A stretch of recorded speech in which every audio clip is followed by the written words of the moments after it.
नमस्कार. आज आपण पद्मभूषण 2026चे जे एकूण 13 विजेते आहेत ते नेमके कोणत्या क्षेत्राशी संबंधित आहे, कोणत्या राज्यातले आहेत ते बघणार आहोत. तर यापूर्वी मी सांगितलेलं की महाराष्ट्रातले किती आहेत. महाराष्ट्रातले 3 आहेत. आता महाराष्ट्र म्हटल्यावर आपल्याशी रिलेटेड आहे, त्यामुळे आपल्याला माहिती पाहिजे. मग महाराष्ट्रातले 3 आहेत. त्यापैकी महाराष्ट्रातील 2 कलाक्षेत्राशी संबंधित आणि 1 उद्योग व व्यापार संबंधित. तर कोण? कलाक्षेत्राशी संबंधित अलका याज्ञिक, पियुष पांडे आणि उद्योग व व्यापार क्षेत्राशी संबंधित उदय कोटक. महाराष्ट्रात येथे लक्षात राहिले तुमच्या पद्मभूषण 2026चे विजेते आपण बघत आहोत. काय काय? महाराष्ट्रातले 3 आहेत, त्याच्यानंतर केरळचे 2 आहेत, तमिळनाडूचे 2 आहेत, महाराष्ट्राचे 3 आणि USA 2. आणि बाकीचे मग बाकीच्या राज्यातले प्रत्येकी 1-1. तर याच्यानंतर एक गोष्ट लक्षात ठेवा की मरणोत्तर किती जणांना देण्यात आलेलं आहे. मरणोत्तर 3 जणांना देण्यात आलेलं आहे. मरणोत्तर 3 जणांना. मरणोत्तर कोण बरं?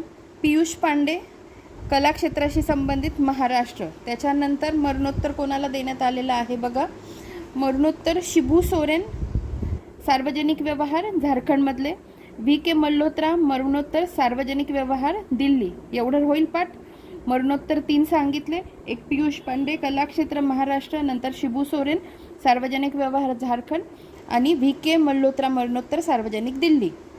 हे राहील पाठ. आता पुढचे बघू आपण. आता सार्वजनिक व्यवहार क्षेत्राशी संबंधित 4 जण आहेत. ते कोणते आहेत? 2 तर आपण इथेच पाहिले, शिबू सोरेन आणि VK मल्होत्रा. त्याच्यानंतर एक लक्षात ठेवा, वेल्लापल्ली नटेशन हे सार्वजनिक व्यवहार क्षेत्राशी संबंधित आहे. वेल्लापल्ली नटेशन जे केरळचे आहेत. आणि अजून कोण? चौथे भगतसिंह कोश्यारी, सार्वजनिक व्यवहार, उत्तराखंड. राहतंय लक्षात. आता पुढे बघा, बाकीचे आपण लक्षात ठेवू. केरळचे 2 कोणते? तर एक आपण पाठ केलं, वेल्लापल्ली नटेशन, सार्वजनिक व्यवहार, केरळ. आणि दुसरे आहेत मामुट्टी, कलाक्षेत्राशी संबंधित, केरळ. त्याच्यानंतर तमिळनाडूचे 2 असणारे बघा, तमिळनाडूशी संबंधित कोण? तर कल्लीपट्टी रामासामी पलनीस्वामी, जे वैद्यकशास्त्राशी संबंधित आहे. आणि दुसरे आहेत तमिळनाडूशी रिलेटेड SKM मैलनंदन, सामाजिक कार्य, तमिळनाडू. त्यानंतर अमेरिकेशी संबंधित बघा, नोरी दत्तात्रेयुडू, वैद्यकशास्त्राशी संबंधित. आणि विजय अमृतराज, क्रीडा क्षेत्राशी संबंधित. आता बाकीचे बघा, शतावधानी R गणेश, कलाक्षेत्र, कर्नाटकचे. ठीक आहे, तेवढे एकच आता बाकी होते. बाकी आपण सगळे बघितलेले आहेत.